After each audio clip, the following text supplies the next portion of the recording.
Bonjour à tous, aujourd'hui on se retrouve sur une nouvelle vidéo sur Tour of God New World. Aujourd'hui on va pas parler du jeu de gameplay comme on en a l'habitude, on va plutôt parler d'un aspect extérieur que j'ai pas l'habitude de traiter, que je n'ai même jamais traité, et qui est quand même très important, c'est l'état de santé du jeu. Donc voir si le jeu est tout simplement mort ou va mourir, ou si y a pas besoin de s'inquiéter et tout va bien. Alors pour être honnête, cette vidéo j'avais pas prévu de la faire, enfin je pensais même pas faire une vidéo comme ça un jour, mais justement, il y a récemment, je crois que c'était hier ou avant-hier, j'ai vu la nouvelle, peut-être que vous l'avez vu si vous suivez un peu les gachas, c'est l'un des gachas Black Clover qui a fermé ses portes, enfin qui vient d'annoncer le système, EOS, donc les End of Service. Donc en gros, concrètement, qu'est-ce que ça veut dire? C'est-à-dire que le jeu, il va plus être supporté, enfin il n'y aura plus de mise à jour et même normalement il disparaîtra quoi. Et donc dans ce genre de truc, qu'est-ce qui se passe? C'est souvent les développeurs vont un peu casser entre guillemets l'économie du jeu pour que vraiment tout le monde s'en profite. Mais voilà, c'est écrit là en gros, annonce de fin de service le 21 août en 2025 à 9h. Donc en gros le jeu n'existera plus tout simplement. Et déjà c'est un très bon rappel je trouve pour vous rappeler que les gachas, tout l'argent que vous mettez dedans, c'est de l'argent qui sera perdu.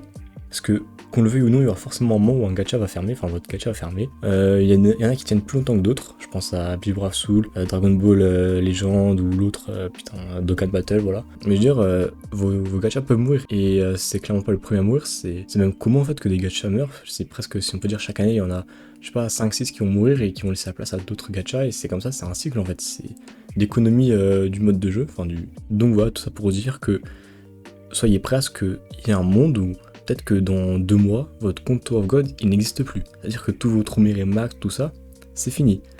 Donc, ne mettez pas de l'argent en vous disant ouais, je veux ça pour plus tard, parce que ça se trouve, dans 6 mois, votre compte n'existera plus. Donc, autant garder vos sous et mettez vraiment que ce que vous pouvez vous permettre de mettre. Et vraiment, c'est pour s'amuser avant tout. C'est pour.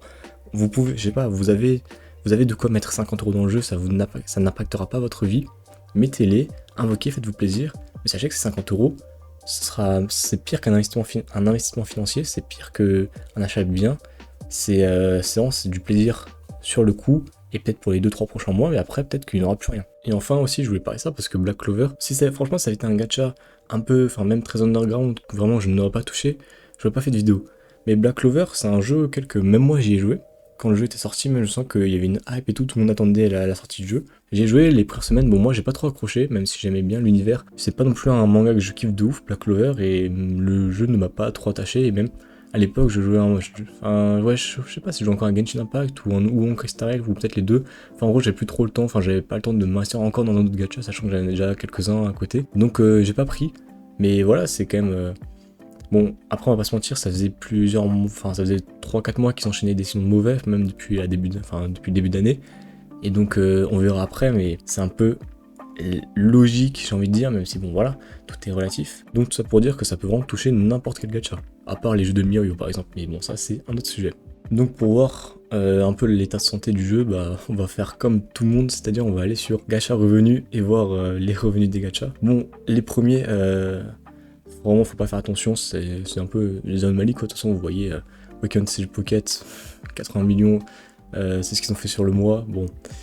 Voilà, c'est vraiment pas une référence, après ça va être en direct, on parle de Love and Space. C'est un gacha que je vois tout le temps dans le top 3, je n'ai jamais compris, mais bon. Ça fait ses sous, ça fait chez personne, allez bon, pourquoi pas. Et après bon, on descend, là on a d'abord les grosses têtes d'affiche. Fate Grand Order, putain pareil ça c'est vieux que le truc, mais bon bref. Et là comme je vous dis, t'as des jeux qui tiennent, Fate Grand Order, j'en ai vérifié, je me disais putain ça fait longtemps, 2015. C'est une dinguerie quand ce jeu ne va jamais mourir, et je pense aussi que... Bon, Genshin c'est quand même plus calme, c'est un peu plus récent, mais quand même ça commence à faire longtemps qu'ils sont là. Endless Zone Zero, ça se casse la gueule. Bon, on va pas faire Dokkan Battle aussi, putain les gars, ce jeu, mais waouh, qu'est-ce qu'il est vieux. Bon, on va pas tous les faire, si j'en vois...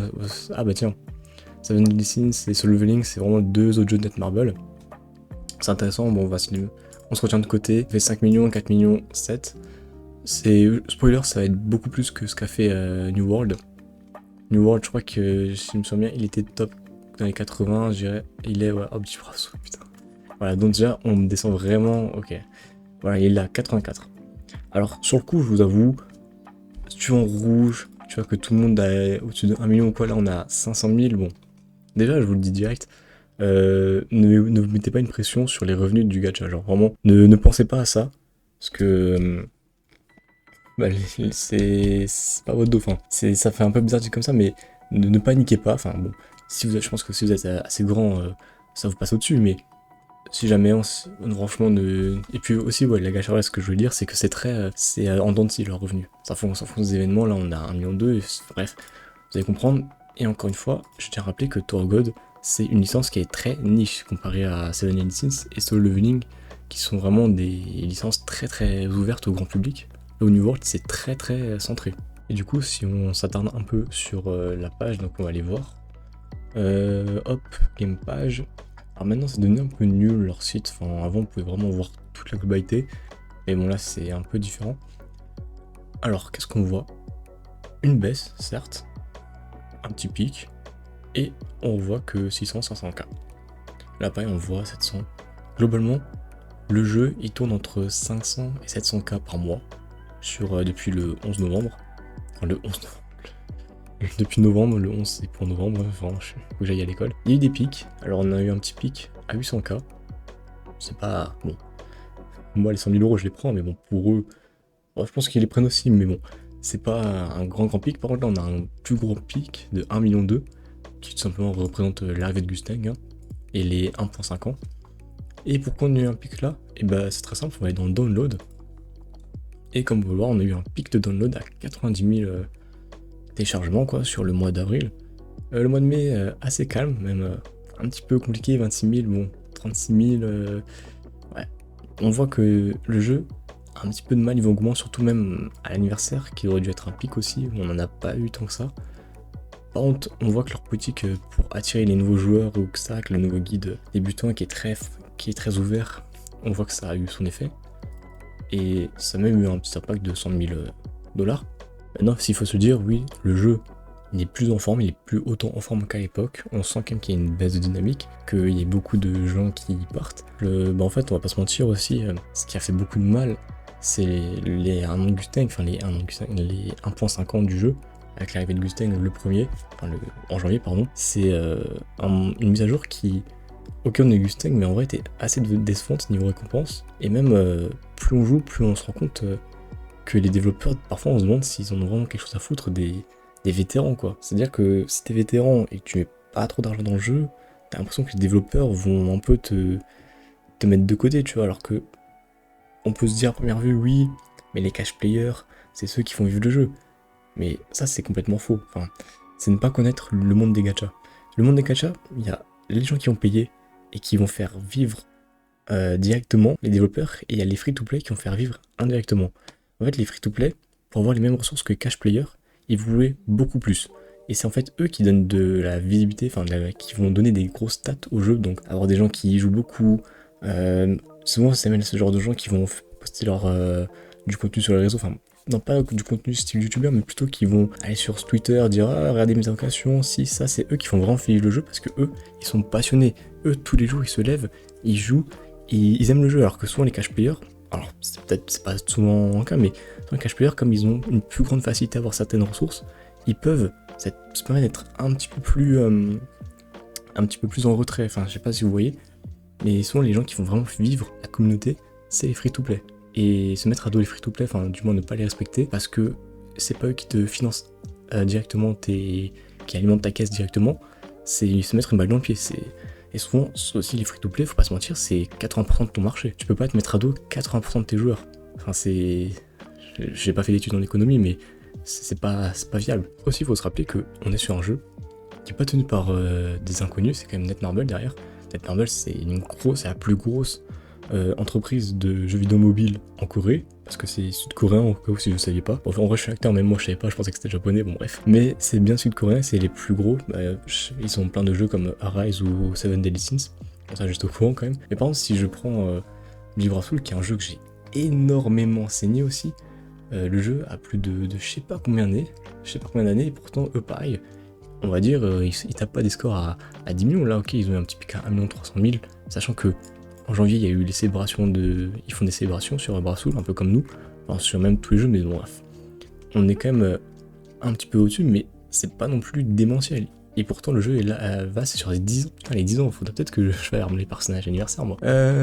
Donc franchement, c'est pas parce que vous dites ah il a touché moins d'1 million que mon jeu va mourir. Non, Brave Soul ça fait presque 4-5 ans que le jeu ne dépasse pas une moyenne de 1 million par mois. Et pourtant le jeu vit très bien. Le jeu est toujours là, il s'en sort. Il propose quand même du contenu. Bon, moi je vous avoue, depuis 9 ans j'ai vraiment plus trop touché, mais moi j'ai pas non plus ressenti de le jeu était en train de mourir. Et si vous voulez vraiment un comparatif avec un jeu qui meurt, bah c'est quoi, on va reprendre l'exemple de Black Clover. Black Clover, il est... Alors est-ce qu'on voit, il est juste ici. Hop, on voit déjà, on est passé de 500 000 à 81 000. Voilà, lui, je connais pas du tout, 4000, bon. Peut-être même qu'il y en a dans mes abonnés qui gagnent plus que ça par mois, bon, je vous le souhaite, hein, mais tous ces jeux-là, par contre, si vous y jouez, faites gaffe, ne mettez pas d'argent, ou du moins, soyez prêts à perdre votre argent rapidement. Donc Black Clover, voilà, regardez, on clique sur les stats, on voit que depuis décembre, bah c'est ce que la communauté dit, c'est depuis janvier, ils font que de la merde niveau communication et choix de... Enfin, les développeurs font des mauvais choix et ça a un impact direct. Regardez, c'est vraiment en chute libre. Et bah là, on voit que Là, on reconnaît un jeu qui se casse les dents, en fait. Pourtant, qui en japonais a quand même été bon. Faut pas chercher à comprendre les japonais, hein. Donc voilà, là, on voit vraiment que le jeu a eu du mal. Il y a encore quand même 80 000, bon. Si c'était pas assez pour eux, et puis de toute façon si c'était en fin de projet, bref, je suis pas derrière l'équipe donc je vais pas non plus trop m'avancer. Et sinon après on va pas non plus se mentir, faut pas être naïf, le jeu a vraiment du mal depuis janvier, et comme j'ai dit avec Gusteng et tout, que les développeurs ils ont un peu fait l'erreur, bref, je rentre pas dans les détails, enfin j'ai déjà dit avant. Donc le jeu a du mal aussi avec le départ de Pharos, qui à l'époque était quand même le plus gros youtubeur sur le jeu, avec quasiment 10 000 abonnés, le mec il faisait une vidéo, il se tapait genre 4000, 5000 vues, bon là il fait plus de Tower of God, mais avant il en faisait, même il a quitté au moment de Gusteng parce que lui-même le disait, le jeu se fout un peu de notre gueule, enfin les développeurs se foutent de notre gueule. Il a pas tort en vrai, sur certains points je le rejoins même souvent, mais bon après, lui aussi il faut se dire, vraiment il était là surtout pour le jeu, il était pas là pour l'histoire. Après moi aussi, je vous avoue, moi si je joue encore au jeu c'est parce que Tower of God j'adore la licence, c'est ma licence préférée, donc moi je suis un peu rattaché à ça, c'est-à-dire qu'il y a pas. Enfin il y a un autre jeu de Tower of God qui existe, c'est Great Journey, mais le jeu lui est vraiment mort, donc pas trop envie de me lancer dedans. Mais sinon j'avoue que moi je joue plus pour le côté de Tower of God que le côté idle game que le jeu propose. Donc bon après c'est un peu le principe, hein. Mais je veux dire que si un jour il y a un autre jeu de Tower of God ou quoi qui existe, franchement je me vois pas me défendre, croire à la bannière New World, sachant qu'en vrai le jeu il est cool, il est vraiment sympa, mais il y a quand même certains points où t'es un peu saoulé, il y a des points qu'on fait remonter aux développeurs, t'as l'impression qu'ils nous écoutent pas. À l'époque ce qui était bien avec Pharos c'est qu'en fait c'était un peu le gros youtubeur du jeu. Bon là il a fait peu de vidéos donc je sais pas pourquoi je dis ça, mais en gros ce qui était bien c'est que quand lui disait un truc, les développeurs c'était un peu le seul youtubeur qui a regardé, donc souvent il faisait remonter ce que la communauté disait. Et les développeurs, bon en vrai je vous avoue que la plupart du temps c'est que les développeurs ils répondaient mais ils râlaient en disant qu'ils avaient pas le faire, et ils avaient trouvé une excuse, enfin bref. Mais bon, au moins on avait un peu ce truc de, t'avais l'impression d'être un peu écouté, là du coup on l'a même plus, et du coup c'est en me remettant quelques-unes de ses vieilles vidéos sur New World sur le sujet pour voir un peu l'état du jeu, comment il a évolué depuis qu'il est plus là, et il a sorti une vidéo que je ne trouve, elle est juste là. Donc où il fait une vidéo un petit peu drama sur la communauté. Et honnêtement, j'ai cliqué dessus, je me suis dit bon, il va râler, je sais pas, je m'attendais pas à un truc de fou. Mais du coup dans sa vidéo il nous montre que le serveur officiel du jeu, donc même pas d'un truc de sa communauté, de la communauté d'un autre joueur, vraiment du truc officiel, donc de l'étendard quand même du jeu. Et même, je me souviens que quand on me demandait ouais il y a un serveur Discord, moi je donnais ce serveur Discord par référence, parce que pour moi c'était un peu le truc de base, c'est le serveur officiel. Mais il vient de montrer que c'est clairement une blague. Enfin, il y a des trucs un peu bizarres, c'est vrai que des fois moi je regarde et je me disais putain les modos des fois ils sont un peu bizarres, mais je vois ils sont dans leur délire. Moi je suis pas un anglais de base, j'ai pas toutes les rêves, donc j'ignore un peu. Mais des fois ouais tu te dis c'est un peu chelou. Et là il vient de montrer genre que les modos ils tolèrent le harcèlement et tout, enfin c'est vraiment un peu chelou. Donc le fait que déjà le serveur, qui est un peu la bannière, l'endroit, la première porte, les joueurs vont vouloir aller après avoir téléchargé le jeu, ils vont tomber sur des modos de merde qui Les gars, je sais même pas comment expliquer. Il y a quel moment, à partir du moment où même des modos te laissent passer du harcèlement tranquille, que en plus, il se faisait pas harceler par n'importe qui, il se faisait harceler par un autre créateur de contenu qui était jaloux de sa fame, quoi. Enfin, putain, les gars, on parle d'un jeu qui, encore, c'est un gros jeu. Je comprends que t'as un peu t'as envie de gratter des parts de marché, mais là, on parle d'un jeu microscopique, un jeu qui n'a même pas tant une grande fanbase que ça. Comment tu veux aller, qu'est-ce que t'as à aller chercher, genre gratter 200, 300 de vues en plus, enfin bref, c'est un truc de fou. Le fait que, en plus, du coup, parce que derrière les modos, il y a des gens au-dessus qui voient tout ça et qui tolèrent, puisqu'en plus, Pharos, il a un peu parlé et il s'est pas du tout fait écouter. C'est que vraiment, tu te poses des questions sur la direction, tu te dis, mais c'est quoi ce jeu, quoi? Donc, je récapitule. Le jeu, si t'es pas un débutant, enfin si t'es pas un nouveau joueur, il te pisse à l'arrêt. Même, parce qu'en plus, moi, maintenant je free to play, mais avant je mettais un peu de sous. Et franchement, pareil, les prix sont trop chers. Hein. Quand tu regardes, tu peux payer 25€ pour même pas 100 tickets Black Market, c'est n'importe quoi. Genre, tu n'as même pas une copie, après avec 25€, c'est abusé. Le Discord, il est immonde. Et en plus, ils se permettent de faire des moves de merde avec leur personnage XSR, leur bêta qui n'ont que un seul breaksheet, enfin qui te vendent une arnaque sur marchandise, enfin bref, je rentre pas dans les détails. Donc pour moi, en vrai, je vous avoue que l'anniversaire qui arrive, ça va vraiment être le moment de Netmarble de relever le niveau. Ça sera un peu un grand tournant pour le jeu, c'est dans même pas un mois. Donc là, si Netmarble, ils veulent vraiment pérenniser leur jeu, enfin, ils ont pas trop le choix que de réussir cet anniversaire et de nous faire un vrai truc quali. Franchement, le Discord, moi j'y vais plus dessus, enfin j'ai plus dessus, c'est bon, c'est mort, je vous ferai plus la pub de ce truc, parce que les trucs, on peut rire et tout, mais les trucs moi je tolère pas, j'ai des principes, et pour moi ce genre de truc je tolère absolument pas, donc ça sera sans moi. Ouais, donc en fonction de l'anniversaire, si l'anniversaire réussit, je vois pas pourquoi le jeu ne mourrait en fait. Par contre, si l'anniversaire est un gros flop, le jeu va pas mourir tout de suite, mais je lui donnerai pas un an de plus quoi.